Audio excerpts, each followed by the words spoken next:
What is up, y'all? It's your boy Winston Wolf. I'm back. I just want to do a quick video. I feel like crap, but it's just us.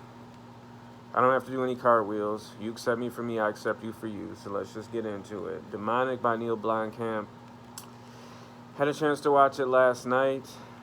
It was not good, and it pains me to say that because Neil Blomkamp is an awesome director. He has original, great ideas. I like his style of movie making. But this was not it. And I have a theory of why this is so bad and why just nothing really happens, and it doesn't live up to the standard of what he's already done. And by the way, I know somebody's sitting there like, ooh, the Chappie, what about Chappie? Chappie was good. Shut your face. That's why your dad doesn't love you anymore, because you're a disappointment to him. So just be quiet. But yeah, I think he just has a great record. So to see this movie, clearly something was going on. It was like Michael Jordan having like a 6-point game in his prime. You know, like you're like, all right, he broke his foot, or you know, his wrist is fractured, something. Because Jordan don't have a 6-point game in his prime, and that's how I feel about this. My theory of why this movie is so bad, and it's a competent movie, but it's just boring.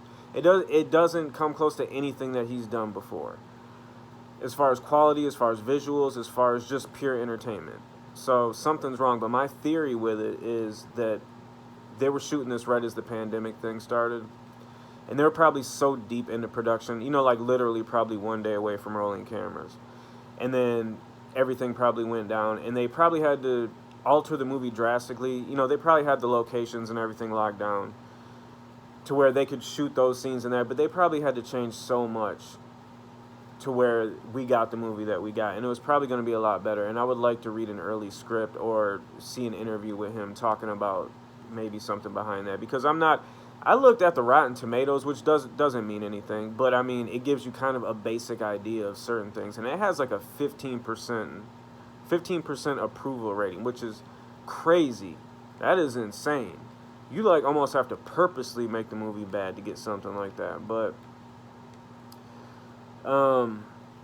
let me just get into it. It's okay. So there's this chick. Her mom went on like a mad dog killing spree or something when she was a little girl. She gets locked up. The girl grows up to be a woman. She hasn't talked to her mom. She don't even call her mom. She calls her like Janet or something. Calls her by her first name. So I guess she gets put in a coma from some sickness. She hasn't talked to her in years. So the people from this institute that's doing these studies of people in comas, they come track her down. They're like, hey man, we got this thing. It's kind of like an Inception where you can, you know, get into the unconscious person's mind. We want you to like contact her about something. She's like, no. Okay, I'll do it. So then they do it, and then it's just, there's like a spirit haunting her mom, and then the spirit like tries to get, it's a cookie cutter. I don't like all that spirits jumping around from people to people. To me, that's a cheap way of making a scary movie or a horror movie. You're like, all right, so we got this actor, and then they're gonna be possessed, and we're gonna like put some white makeup on their faces, some dark makeup around their eyes, and then you gotta act scary. Nah, man, give me a serial killer or a creature. Give me like Pumpkinhead, Rawhead Rex, Jason Voorhees, Michael Myers, Chucky, you know, something like that. I don't go for the whole ghost thing. I don't go for none of that. That's corny, it's cheesy. It's a cheap way out of actually doing practical effects and cool costumes and cool creatures. I don't like it. And seeing Neil Blomkamp's past work with just all the cool stuff that he puts in, you know, like cool mech suits, just cool aliens, all that. I don't believe that this was the original version of what he wanted to do. I think he was just stuck between a rock and a hard place and had to squeeze this turd out. But then see, it gets into this cool thing to where like the Vatican is involved, and they have like these special forces, and they want to like capture or kill this creature. I can't remember, and I'm sorry that I don't have, you know, the absolute details of this, but when something is that terrible, you can, and I have, you know, an iPhone within arm's reach, you can't expect me to sit there and willingly punish myself and keep full attention and keep track of all these details. But anyways, they have this special forces group, and then that's when I kind of, you know, my interest peaked up, because I had already went like an hour into the movie just being bored to death. Then all of a sudden they're like, all right, we got Vatican, like special forces, and they got machine guns, but they also have like suitcases with like holy water and stuff in it. You're like, all right. So seeing that, I kind of think the original idea was maybe aliens, with a special forces group, but instead of fighting aliens, they're fighting, demonic creatures and stuff. And that on paper, you're like, but then you say, but Neil Blomkamp's doing it. Then you're like, oh, all right. So I think that might have been the original idea, but who knows? That's just a wild guess. But of course, the movie it's just typical cookie cut. I don't like these paranormal activity movies and all this. Like I said, I need more. I need some force of nature. I need something that you can make action figures out of. This ain't it.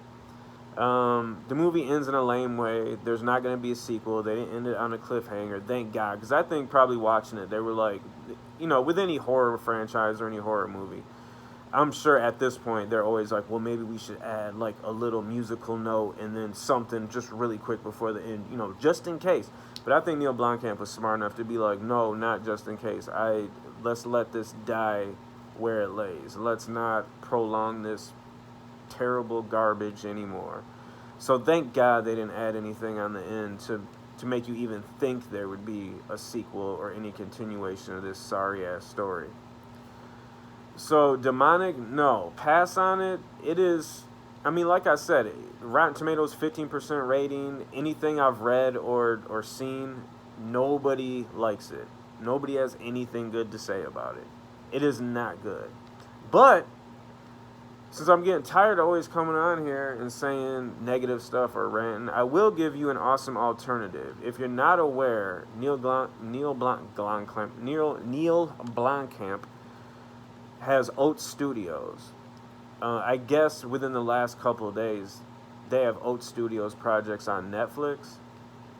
But I've watched all the stuff on the Oat Studios YouTube channel.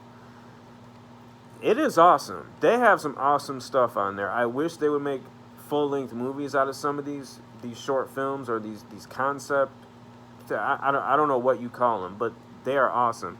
But there's 3 in particular that are around half an hour long each. One of them is Raqqa. That is awesome. That has Sigourney Weaver in it. It's about these aliens that come to Earth and they take it over. And I know that sounds so, cookie cutter. I think I've used cookie cutter 3 times already, but who cares? It's just us. It's just us. So I don't have to worry about repeating myself. I love you. You love me. But the way he does it, Neil Blomkamp, with the aliens coming down, terraforming Earth and everything, it is awesome. And especially with Sigourney Weaver, come on, man, it's Sigourney. I like her even in what's that garbage blue people Avatar. She's like the only thing I like about Avatar. Then there's another one that's called Zygote. I'm not quite sure how to pronounce it, but that one has Dakota Fanning in it, and man, she's making me feel old. I remember seeing Man on Fire in the movie theater, and she was a little itty-bitty girl that didn't even have, her baby teeth were still falling out in that movie. But that's really good. Check that out. I don't really know how to explain that, but that's a wild one right there. But the best one out of the 3 half-hour short films is Firebase. Man, they need to make a movie out of that immediately. I heard or read somewhere that he did, some kind of crowdfunding for the full-length movie, but then took it down after like a day or 2, and I do not understand it, because this is awesome. This looks like one of those few projects where I'm like, just like Brightburn, Prometheus, there's maybe like two or three other movies where I'm like, where I feel like they made that movie for me, because there's just certain stuff I want to see, but just mainstream people don't want to see it. So whenever certain projects come out, I'm like, oh, it's almost like they made it for me. This is what that feels like. Firebase, it's like Predator mixed with just, I don't know how to describe it. It is amazing. Watch Firebase as soon as possible. But if you watch those 3 projects together, they're about half an hour long each. You can pretty much, that's like movie length. You can string those together, and if you want to watch a movie for the night, watch those 3 in a row. And that'll make up for Demonic. But please do not watch Demonic. If you get like a wild hair up your butt and you're like, you know what? I like Neil Blomkamp. There's this idiot with a wolf mask making this video talking about, who is he? Exactly, who am I? I'm nobody. I'm just giving you my opinion as somebody that loves movies and actually loves Neil Blomkamp's work. But just don't watch that. Just if you want to support him, watch the Oat Studio stuff. That stuff is really really good. It is awesome. Again, especially Firebase. I mean, all three are just great. But that Firebase, you'll thank me. I mean, I'm accepting your thanks in advance right now. You're welcome. You're welcome. But let's see, Demonic from 0 to 10 dog bones. I give it a 2, and that's like being generous. I want to give it a 1. I want to give it a 1, but I can't. It's Neo. Come on now, you can't. 2. It's your boy Winston Wolf. I'm out.